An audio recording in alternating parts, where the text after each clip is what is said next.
Programa não recomendado para menores de 10 anos.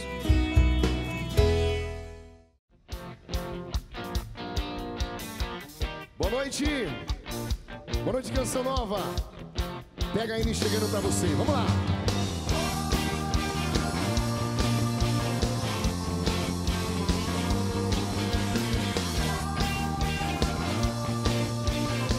Já vamos clamar o Espírito Santo.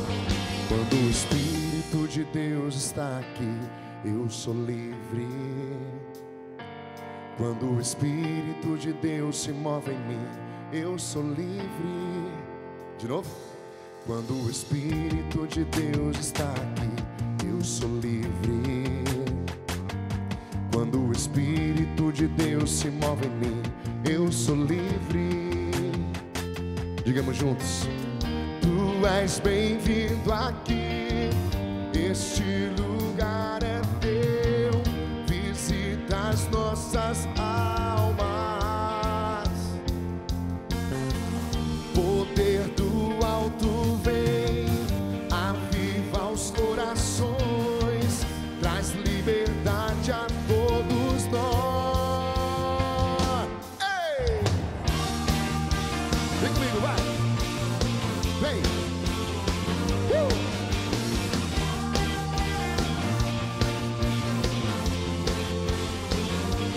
Quando o Espírito de Deus está aqui, eu sou livre. Vem comigo. Quando o Espírito de Deus se move em mim, eu sou livre. Quando o Espírito de Deus está aqui, eu sou livre. Quando o Espírito de Deus se move em mim, eu sou livre. Vai, Thiaguinho, na guitarra.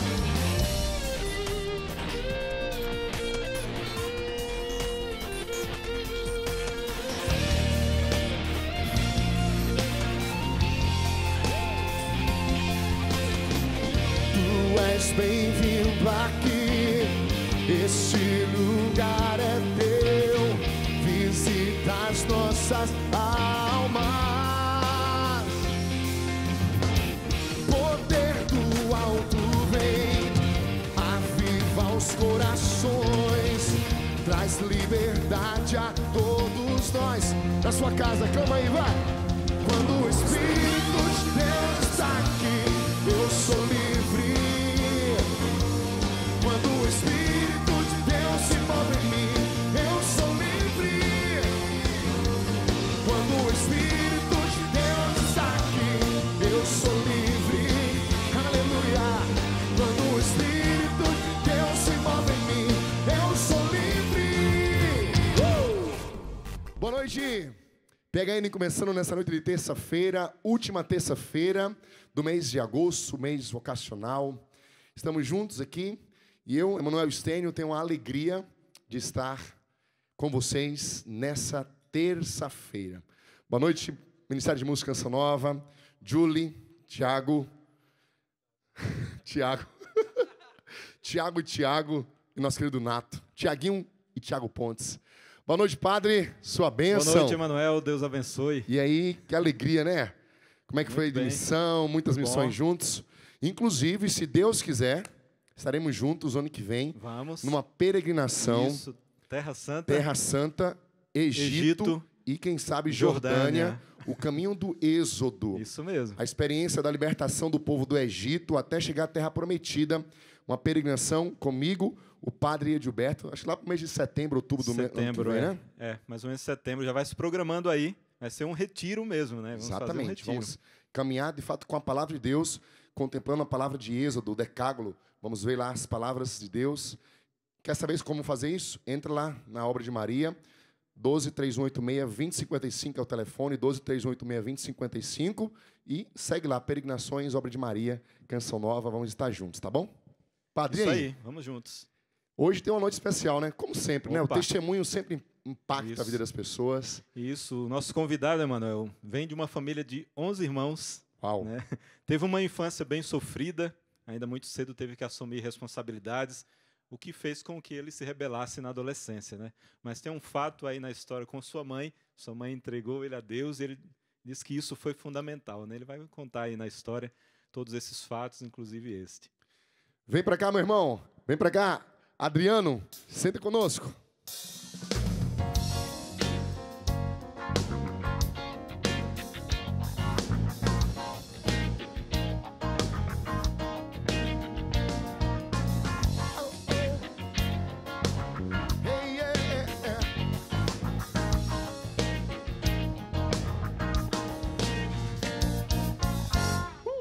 Nossa, que bacana. Dá para compor uma letra e fazer uma música boa assim. Já tem. Já tem? Kirk Franklin. Mas dá para fazer, então dá para mudar um pouquinho e usar como referência, né? Muito bem. Gente, uma alegria estar com você aqui. Adriano, de pertinho da gente, né? Perto de Cachoeira Paulista. Hoje nós vamos conversar. O padre já deu ali um spoiler de como é que foi a sua vida. Quando você falou que tinha 11 irmãos, são 11 irmãos ou 11 filhos ao todo? 11 filhos. Bota, falando 11 filhos. 11 filhos. Então não bateu o Padre Lenildo, não. Lá são 14. O Padre Lenildo da Canção Nova tem 14. Um beijo para o Padre Lenildo. Todo o povo lá do Pará. Estive lá em missão com o Padre Lenildo. Foi maravilhoso. O povo lá da Igreja Cristo Rei, Comunidade Cristo Rei. Um beijo para vocês. Nosso querido Pará, Belém, Castanhal e toda a região. 11 irmãos, 11 filhos, 10 irmãos. Muito novo, você já se transformou no homem da casa, né? Como é que foi essa história aí? O que foi que fez você se transformar então, nesse homem da casa, assumir essa missão? Então, na verdade, não foi transformar o homem da casa. Quando o meu pai veio a falecer, eu tinha 10 anos de idade e dos homens eu sou o mais velho. Você é o mais velho. Então, a minha mãe falou assim, agora você é o homem da casa, é quem tem, né? Assumiu, né? Então, eu peguei para mim essa responsabilidade. Na verdade, eu não tinha como trabalhar, né? Como trazer o sustento, vamos dizer assim, mas eu tomei isso para mim como responsabilidade. Eu sou o homem da casa. Então, isso ficou... 10 anos. Com 10 anos de idade, ficou... Para você, isso foi bom? Teve algo assim que causou uma dor ouvir isso? Olha, você é o homem da casa. Você percebeu que sua mãe estava colocando um peso em você ou não? Ou era mais um carinho de mãe, uma experiência de assim, olha... Eu conto com você, preciso de você. Como é que você sentiu ali? Você consegue dizer com 10 anos? Sim, não foi como um peso para mim. Foi mesmo um carinho. Agora você que é o homem, você é o mais velho, então você é o homem da casa, né? Eu entendi nesse sentido. Só que ficou no meu coração isso, que eu sou homem da casa e a gente, criança, 10 anos criança ainda, eu pensava assim, eu tenho que fazer alguma coisa. Eu sou homem da casa, eu tenho que tomar a responsabilidade, eu tenho que tomar a rédea, vamos dizer assim, né? Então... tornou-se pesado. Eu entendi que na parte dela foi um carinho, mas tornou-se pesado por eu querer assumir essa responsabilidade ainda criança, né? E aí, o que aconteceu? Você assumiu isso? Isso foi fundamental para algumas escolhas que você fez na sua vida lá no início da juventude? Sim, com certeza. Porque eu querendo ser o homem da casa, querendo, né, levar esse papel, vamos dizer assim, dentro da minha família, eu não consegui. Porque criança não tem como, né, levar o sustento, como ser a inspiração.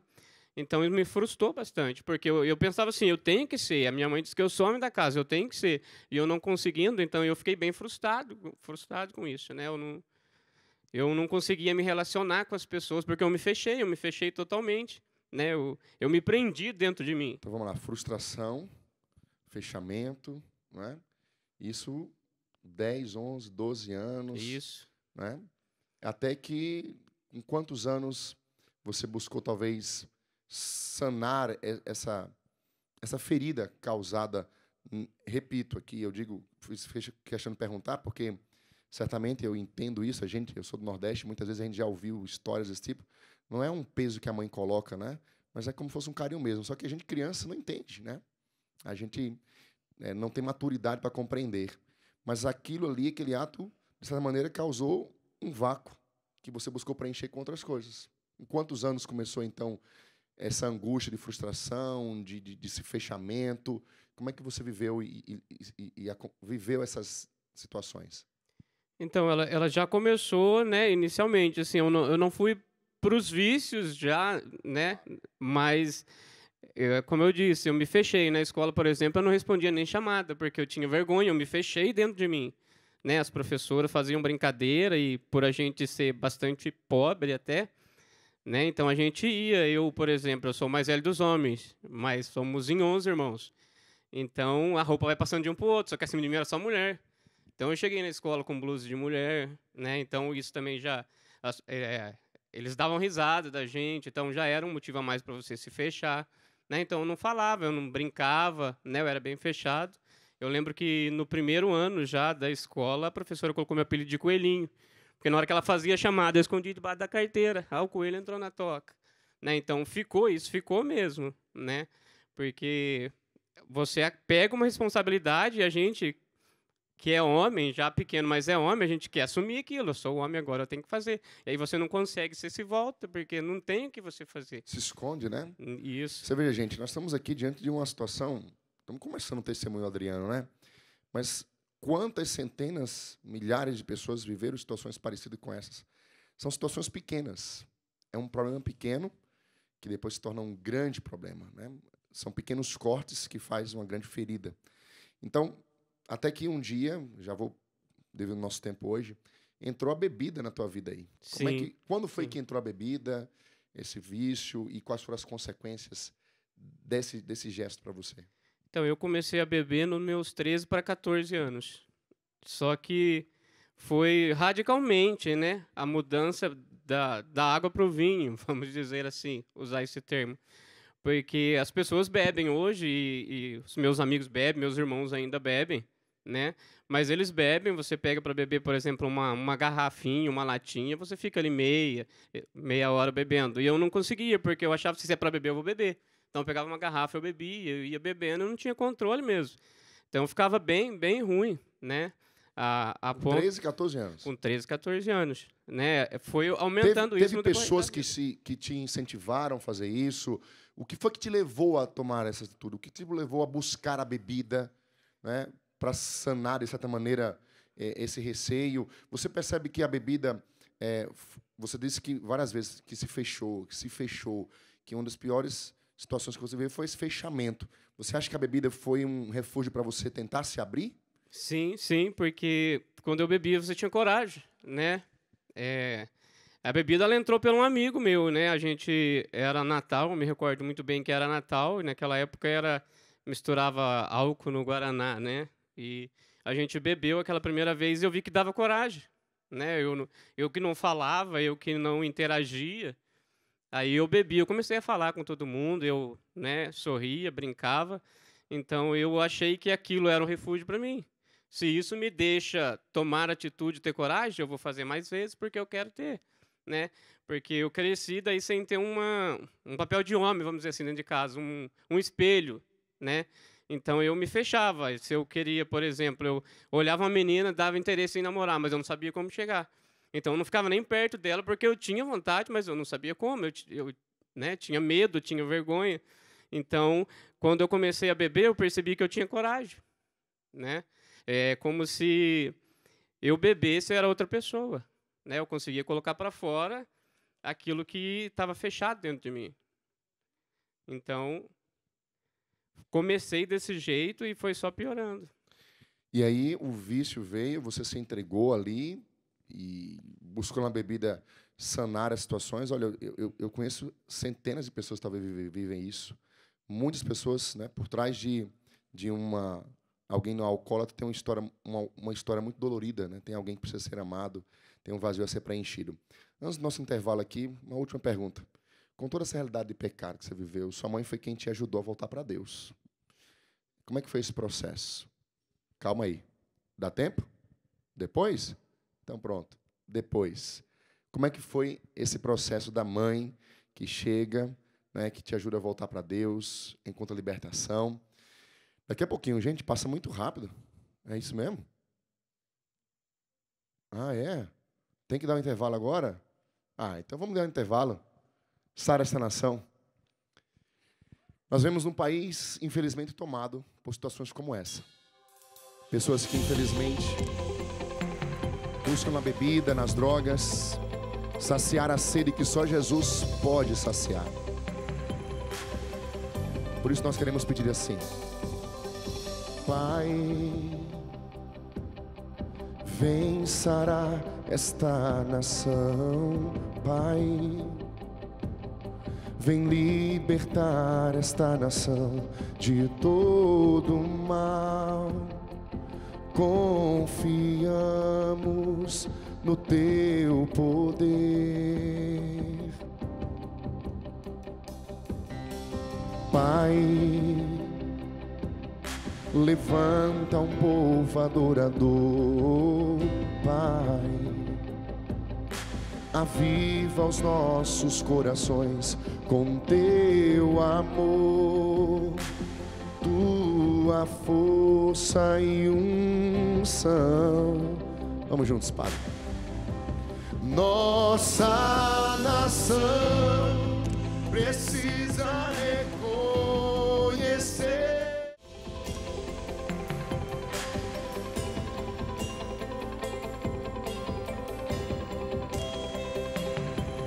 Vamos cantar mais uma vez, pedindo a Jesus. Pai, vem sarar esta nação, Pai.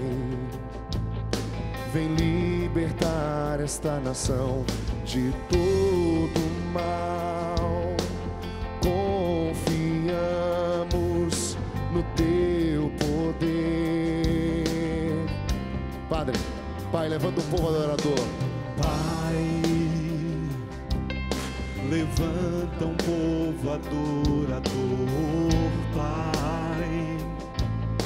Aviva os nossos corações com teu amor, tua força e unção. Essa é pela nossa nação.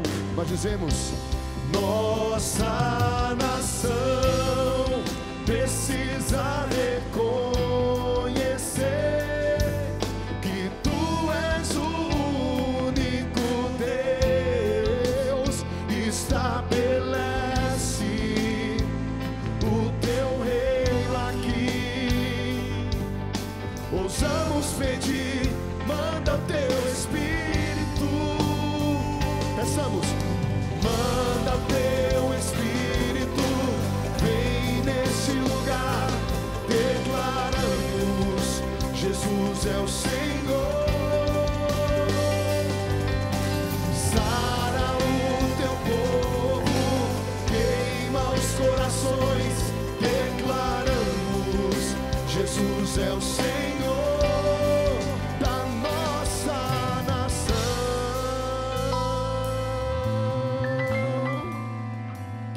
Nós declaramos: Jesus é o Senhor da nossa nação. E Ele é o remédio para todas as situações que nós vivemos. Creia, o Espírito Santo, Jesus, conversão, é o remédio para tudo. Por isso que nós não cessamos de clamar, não cessamos de pedir. A palavra do Senhor vai nos dizer, né? O apóstolo Paulo vai dizer: não vos embriagueis com o vinho, que é fonte de perversidade, devassidão, mas enchei-vos, embriagai-vos do Espírito Santo. Que sejamos cheios do Espírito Santo. Muito bem, uma ótima noite para quem está chegando agora. Estou aqui hoje no PHN, conversando com o Adriano. Hoje o programa está um pouco diferente, né? Começou aí a propaganda eleitoral e a gente tem que submeter aos horários que o Tribunal Superior Eleitoral exige das TVs, né, para inserir algumas campanhas, enfim, algumas propagandas. Então, a gente vai submetendo, teremos, então, ao invés de 2 blocos de 27, serão 3 blocos de 17 minutos. Então, tivemos um menor agora, 17, teremos mais um agora, e depois um terceiro bloco até a meia-noite, tá bom? Fique com a gente, mande o seu Instagram, o seu WhatsApp para várias pessoas. Fala assim: olha, o Emanuel está no PHN, vamos ver se vai dar certo. Não, estou brincando. Fala assim: olha, tem PHN na Canção Nova, vai ser muito bom ouvir o testemunho do nosso irmão Adriano. Adriano, você é de Pinda, né? Sim. Pinda, Monhangaba. Sim, Pinda. Tá quantos anos hoje? Tenho 39 anos. 39 anos, minha idade, 1982 ou 83 você nasceu? 83. 83, então já completou 39, esse ano eu completo 40. Padre, tá quantos anos já, hein? 40. Eita, tá velho, hein, padre? Pelo amor de Deus, é o nosso padre maravilhoso, nosso Maximiliano Kolbe, da Canção Nova. Gente, estamos aqui conversando sobre essa história do Adriano. Um menino com 10 anos perdeu o pai, De repente, a mãe, um gesto não de colocar um peso, mas de carinho, de certa maneira, ele fala assim, filho, agora você é o homem da casa. Ele assume isso como uma verdade. E daqui, né, padre, Adriano, a gente pode até tirar um ensinamento. Eu tenho um filho de 5 anos. Devemos ter um tanto de cuidado com as palavras que a gente diz para as crianças, né? Às vezes a gente pode gerar um trauma, né? Não é o nosso desejo, não é o nosso querer de pai fazer isso, mas é preciso que a gente tenha pedir a Deus o Espírito Santo, né? Toda a sabedoria para que as palavras que a gente diga para o nosso filho não gere nele uma pressão, né, grande, gerando a tomar atitudes como, por exemplo, se esconder, né, ficar mais reprimido, como foi no caso do Adriano. E aí, de repente, o Adriano é apresentado à bebida, lá por volta dos seus 13, 14 anos, percebe que ao beber, ao tomar o álcool ali, junto com o refrigerante, ele acaba se sentindo bem, começa a ter mais liberdade, e aí diz, poxa, eu vou beber mais. E aí, isso durou quanto tempo? Como é que foi isso aí? Isso começou com 13, 14 anos e se arrastou durante algum tempo? Como é que ponto você percebeu que assim, falou, cara, eu estou viciado? Você chegou a um ponto desse? Sim, eu cheguei quando as pessoas começaram a me chamar de Beldinho na rua, principalmente as meninas. Beldinho. Beldinho. Olha lá o Beldinho. Olha o Beldinho. Só que falava quando eu estava chão, não falava quando eu estava bêbado. Quando eu estava bêbado, eu não ligava, né? Não ia. Mas eu estava chão, falava o Beldinho, o Beldinho. Aí eu comecei a entender que já estava até, né, fazendo mal para mim. Mas dos 13 aos 14 anos, eu fiquei até os 25, 26 anos bebendo ainda, né? Mais ou menos isso. E aí, a gente comentou no bloco passado, e a pergunta foi, sua mãe entra na história, né? Pede ajuda a Deus. Como é que foi esse processo? Então, eu fiz a minha mãe sofrer muito, né? Porque ela ia atrás de mim nos bares. Eu bebia de cair. É mesmo? Eu só não ficava dormindo na rua igual muitos ficam, porque minha mãe ia atrás, meus cunhados, eles levavam embora. Sua mãe está aqui? Minha mãe está aqui. Ei, que beleza, hein? Santa Mônica está por aí, né? Um bom testemunho desse para lembrar Santa Mônica, né? Que rezou pela conversão do seu filho Agostinho e que celebrou-se sábado passado agora, dia de Santa Mônica, e no domingo foi dia de Santo Agostinho. E aí sua mãe, sofrendo, foi buscar você muitas vezes? Sim, e ela ia me buscar, eu era tão ruim quando bebia que ela ia me buscar de bicicleta, ela ia nos bares procurar porque eu nunca estava no mesmo. E eu falava assim, dá a bicicleta que eu vou embora, então. Ela dava a bicicleta, eu ia para outra, ela chegava em casa, eu não estava lá mais, né?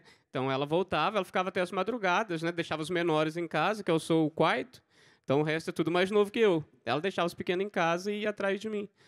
Mas aí chegou um ponto que ela, né, já frequentava o grupo de oração, onde eu participo até hoje, graças a Deus. E ela falou assim, eu não aguento mais, eu entrego na mão de Deus. Eu tenho 11 filhos e você é a ovelha negra da família. Até então, o que era o homem da casa se tornou a ovelha negra da família. Então ela disse, eu não aguento mais, eu entrego na mão de Deus. E foi aí que começa. Disse isso para você ou disse isso em oração? Ela disse isso em oração e disse para mim também, eu não aguento mais, eu lavo minhas mãos, entrego na mão de Deus. Por estar todas as vezes, né, madrugada indo atrás, ela falou, não aguento mais, eu entrego na mão de Deus. Sem saber ela que é a melhor parte que ela estava fazendo. Exatamente. Até faço aqui uma colocação, né, padre? Já puxo o senhor também para a conversa aqui, porque às vezes a gente chega assim ao ponto de falar assim, agora só Deus, né? Já fiz de tudo, agora só Deus. E geralmente a gente diz essa palavra quando de fato a gente tentou fazer muito. Só que ao invés de ser o último momento, procurar Deus deve ser o primeiro. Não nos tira da responsabilidade de fazer a nossa parte. Muito pelo contrário. Mas a gente deve dizer logo no início, né? Buscar a Deus logo no início. E aí, passando a bola para o padre rapidamente, né, padre, para o senhor entrar aqui também na conversa, eu me recordo do estudo bíblico que eu tenho feito. Quem me segue no meu Instagram, Emanuel Estênio. Todos os dias eu faço estudo bíblico, um capítulo por dia da Palavra de Deus. E nós estamos lendo o livro de Crônicas. E nesses dias eu estava lendo o livro de Crônicas, segundo Crônicas, padre, que falava do rei Josafá, né? E esse rei foi atacado por inimigos. E a palavra de Deus diz assim, Josafá, sabendo disso, teve medo e recorreu a Deus.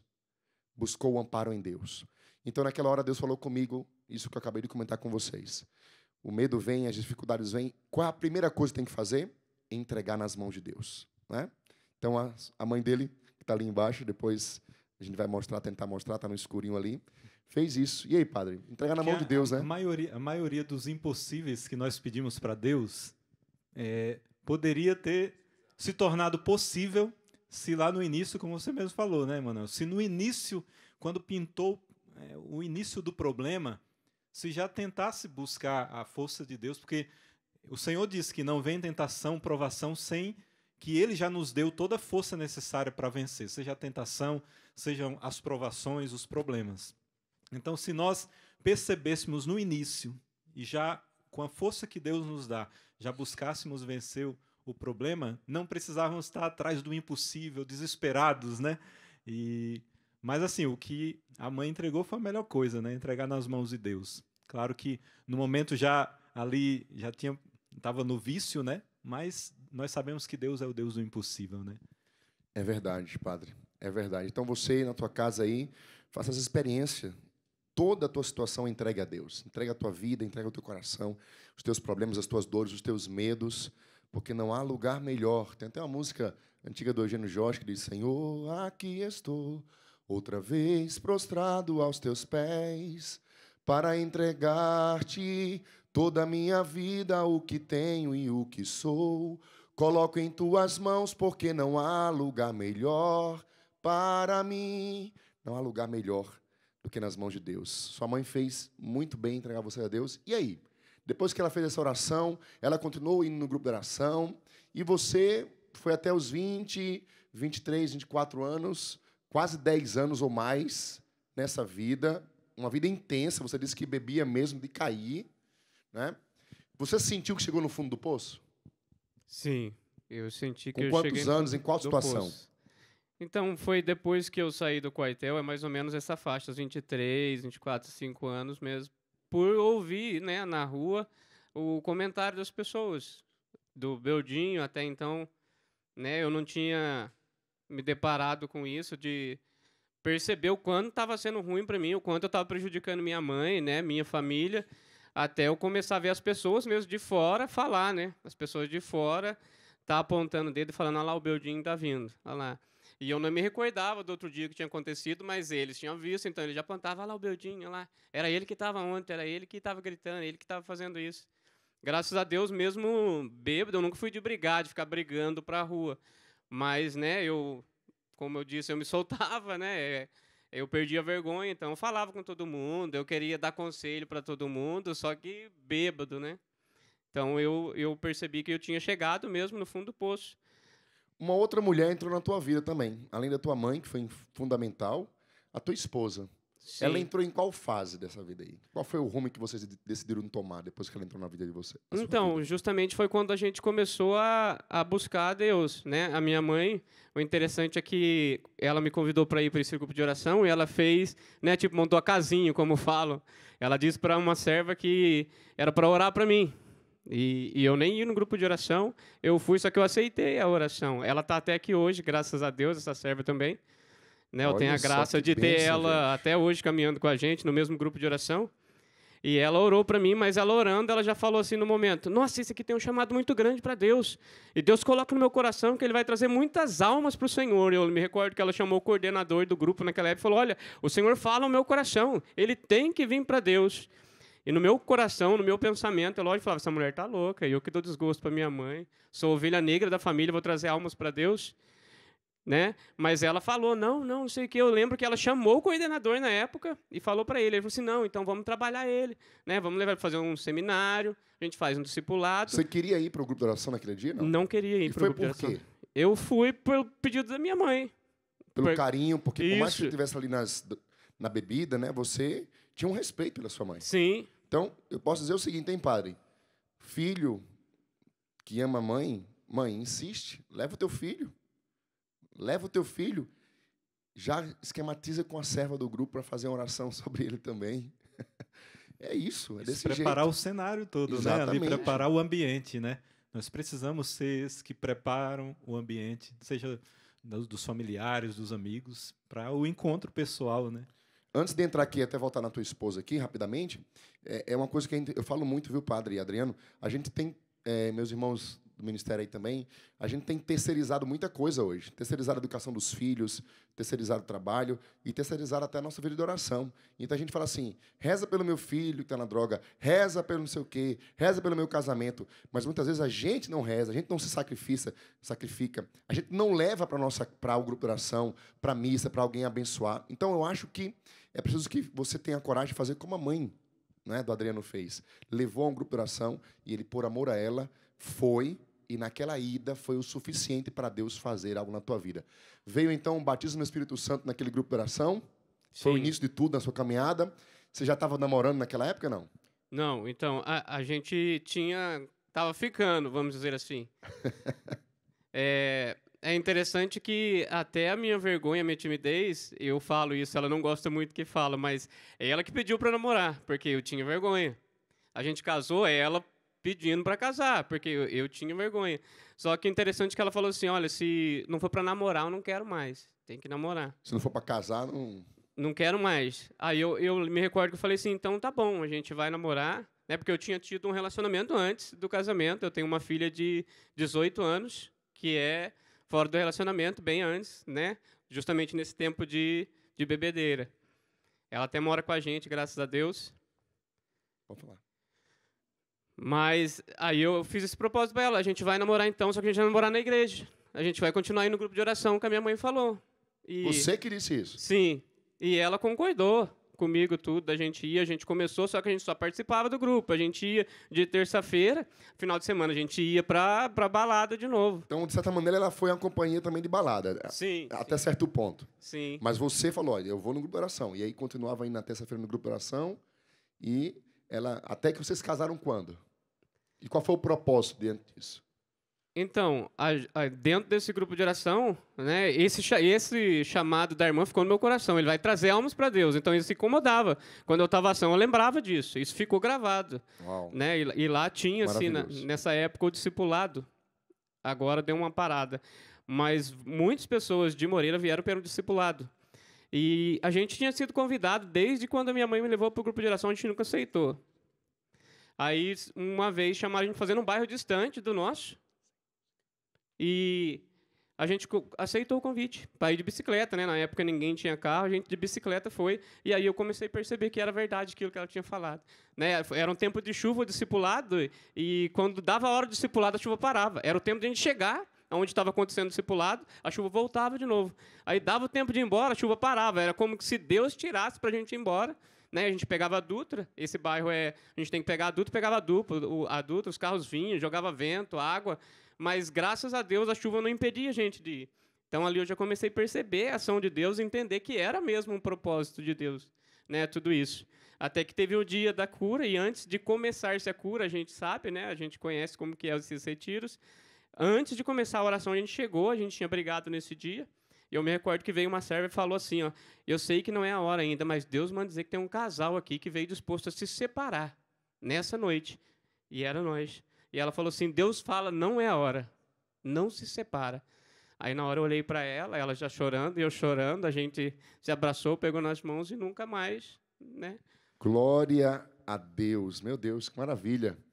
E nós vamos para um intervalo aqui rapidamente, né? Voltamos daqui a pouquinho, esse intervalo vai ser só instrumental mesmo aí. A gente vai no instrumental, a gente volta daqui a pouquinho, e eu vou, não esquece, ele ouviu da mãe, cedinho, uma palavra que causou uma ferida, né? Ouviu depois de uma serva uma palavra que o salvou de muitas situações. Vamos ver o que vai acontecer no último bloco. Segura aí.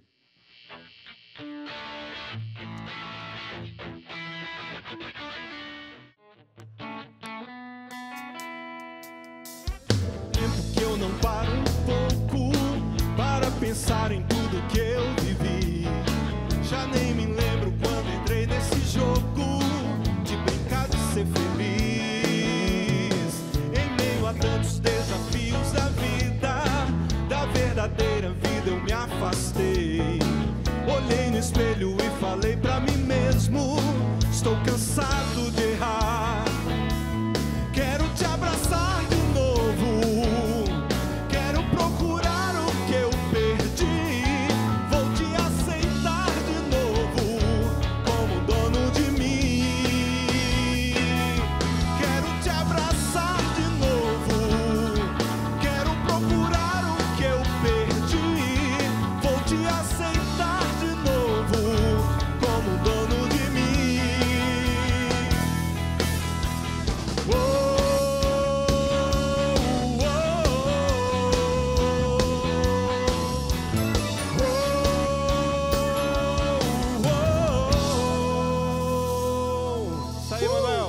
Bom demais, padre. Maravilha, maravilha. Muito bem, minha gente. Deixa eu mandar aqui um abraço pessoal de Montes Claros, lá em Minas Gerais. Estive esse final de semana num PHN, 12 anos. 12ª edição do PHN Montes Claros. Padre, tinha mais de 4.000 jovens ali. Nossa, bastante. No ginásio. Foi maravilhoso. Pregações, eu estava lá pregando.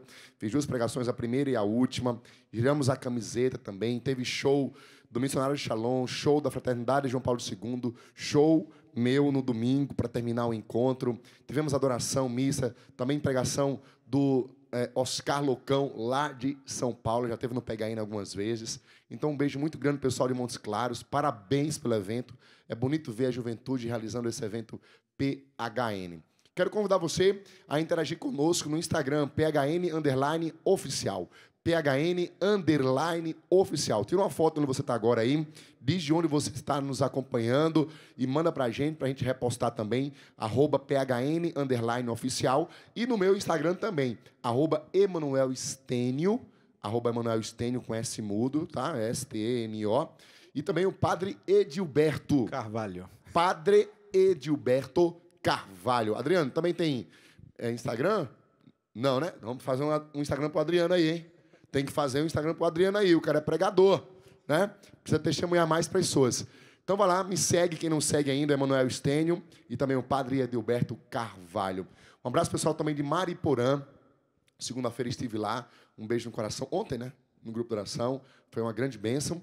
E quero mandar um abraço, pessoal, de Santos. Amanhã eu estarei em Santos, na paróquia Santo Antônio de Valongo. Estaremos juntos aí, às 19 horas, na paróquia, em Santos. E no sábado e domingo estarei em Teresópolis, com a minha família, no Encontro para Famílias, na paróquia Santo Antônio, em Teresópolis. Tem muita agenda aí. Semana que vem, dia 7, estarei em Petrópolis, num grande evento também para casais. Eu, para Edmilson, Fábio Lira, avivamento para casais em Petrópolis. E dia 8, eu embarco para os Estados Unidos numa missão. Sábado e domingo vai ser maravilhoso em Danbury. Bem, agenda lotada, graças a Deus. Entre em contato conosco pelo Instagram. A gente quer ir na tua cidade no ano que vem, porque esse ano, graças a Deus, está cheio. Um beijo no coração para todos os lugares que eu fui e para todos os lugares que eu irei. Vamos embora, vamos continuar aqui. Adriano, olha, eu quero começar com o que você falou agora. Você disse, né? E interessante isso, padre. Não sei se você sabe, até uma partilha aqui também para você, me permita entrar aqui, porque você disse que aquela palavra da tua mãe foi uma palavra que ficou no teu coração e que você, na sua imaturidade, colocou um peso de tal maneira que aquilo causou em você algumas frustrações por não conseguir, né? Ficou inibido em muitas situações, e aí veio o álcool, que foi aquilo que o mundo ofereceu, né? Para você se transformar, e aí veio o vício, enfim. Mas depois, no grupo de oração, um dia, aquela serva que está ali do lado da tua mãe, né? De camisa vermelha ali, de óculos, né? De óculos ali, a mãe está dando um sinal, e ali a serva, o pessoal vai mostrar, né? Um dia ela orou para você e disse: esse cara vai ser um homem que vai salvar almas, que vai evangelizar muito. E aquela palavra também causou um impacto na tua vida, só que agora positivo. Sim. Sabia que isso aconteceu na minha vida? Quando eu era pequeno, padre, eu tinha uns 10, 12 anos, não, 8 anos, e um padre, numa missão lá no Rio Grande do Norte, Martins, um beijo para o povo lá de Martins, né? Ele colocou a mão na minha cabeça e falou assim: você vai ser padre. Eu tinha 8 anos. Eu pensei que ia ser padre mesmo, né? Mas aquela palavra me protegeu de muitos perigos. Amigos meus com 9, 10, 11, 12 anos, falei assim: vamos para o bairro. Eu disse: não posso não, que eu vou ser padre. Então veja o poder de uma palavra que pode salvar, assim como aquela serva deu uma palavra para você e salvou. E aí vocês foram para a igreja, no grupo de oração, uma outra revelação de Deus, até que vocês casaram, tomaram rumo na vida. Juntos vocês foram a um retiro, né? No caminho você conseguiu ouvir o agir de Deus, que é a questão da chuva, né? Que permitiu que você viveu. E teve o fato em que você foi acusado injustamente. A gente viu na história aí. Que fato foi esse, né? Como é que foi isso? Então, eu cheguei aí preso mesmo. É mesmo? Por conta disso, né? Até a minha irmã que está ali, ela chorou e ela chora quando lembra de novo. Porque né, o lugar que a gente mora era um lugar bem conhecido por ter mesmo bastante, né, violência e roubo. E aconteceu o fato de eu ter acabado de chegar no torneio de futebol. Sempre gostei, nunca fui bom de futebol, mas sempre gostei de jogar. Tinha acabado de chegar, a gente estava sentado na rua.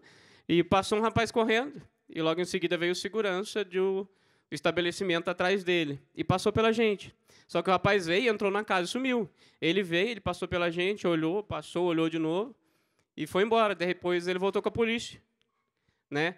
E o nome do rapaz que tinha roubado era Carlinho, então alguém viu lá dentro, falou Carlinho, aí chegaram lá e perguntou onde que mora o Carlinho. Aí mostraram a minha casa, que meu irmão é Carlinhos.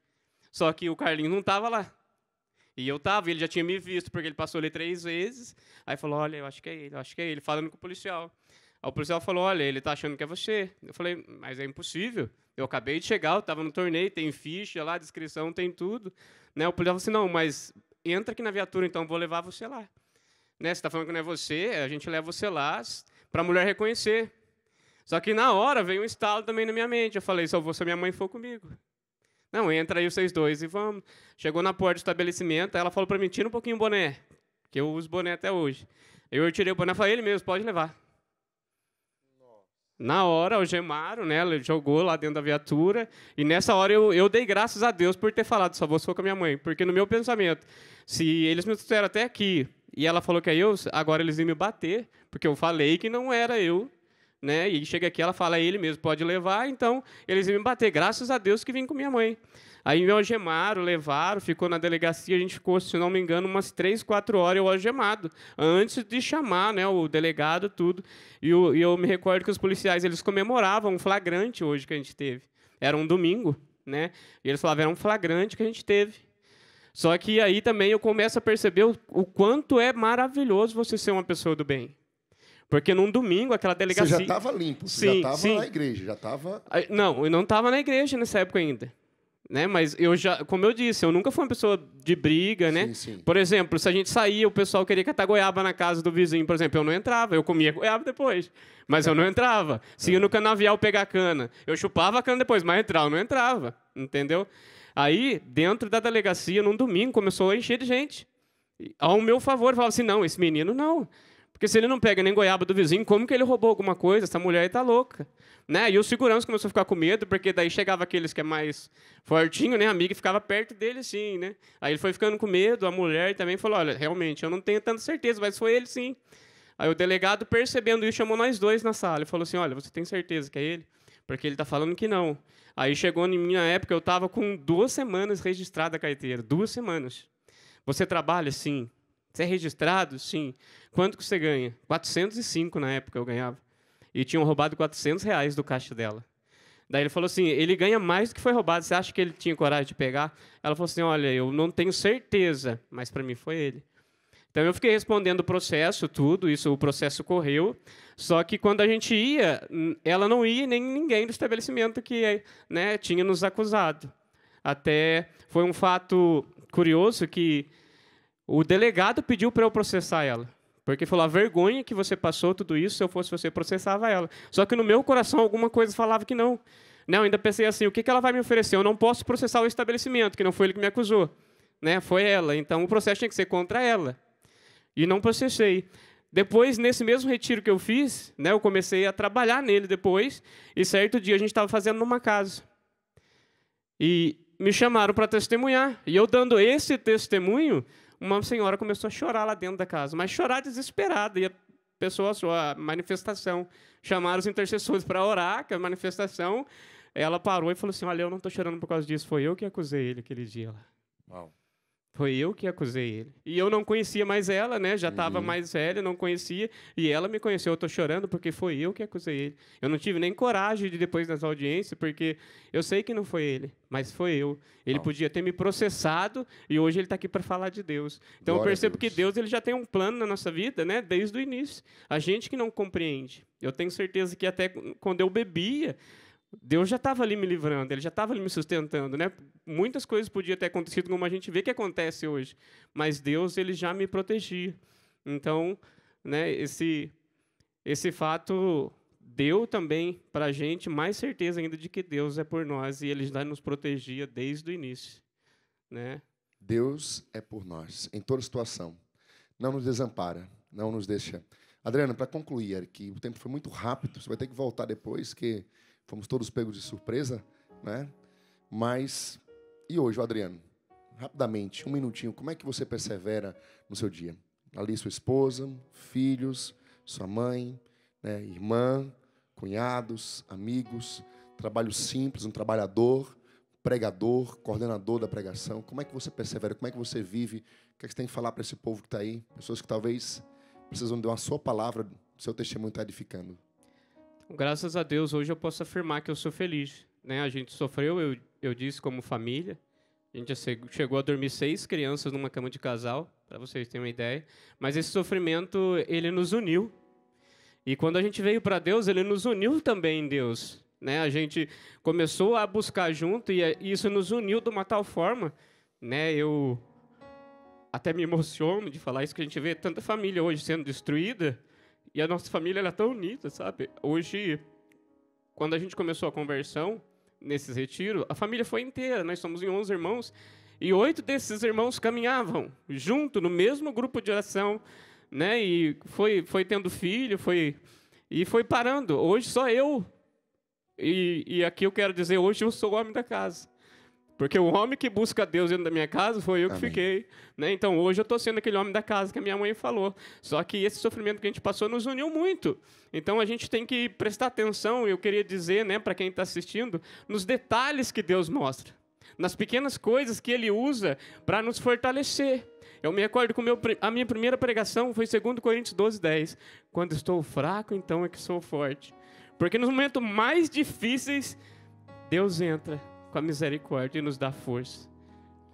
Meu Deus, não tem mais uns meia hora, não é? Ah, tem não? Então depois você vai aqui em Pindamonhangaba, no grupo de oração. Qual grupo de oração? Grupo Moreira de oração César. Bullies. Bullies. Paróquia São Vicente de Paulo. São Vicente de Paula, em Moreira César. Padre, obrigado, viu? Pelo convite aí, toda a equipe. Uma alegria estar com vocês. Dá-nos a bênção aí, canta para terminar o refrãozinho. Valeu, gente. Obrigado, PHN. O Senhor esteja convosco. Ele está no meio de nós. Abençoe-vos o Deus Todo-Poderoso, Pai, e Filho e Espírito Santo. Amém. Amém. Vamos lá? Vamos para o refrãozinho? Vamos, refrão. Queremos ser tomados pelo Espírito Santo. Obrigado, PHN. Deus abençoe vocês. Obrigado, Criança. Obrigado, Criança Nova. Valeu. Pela tua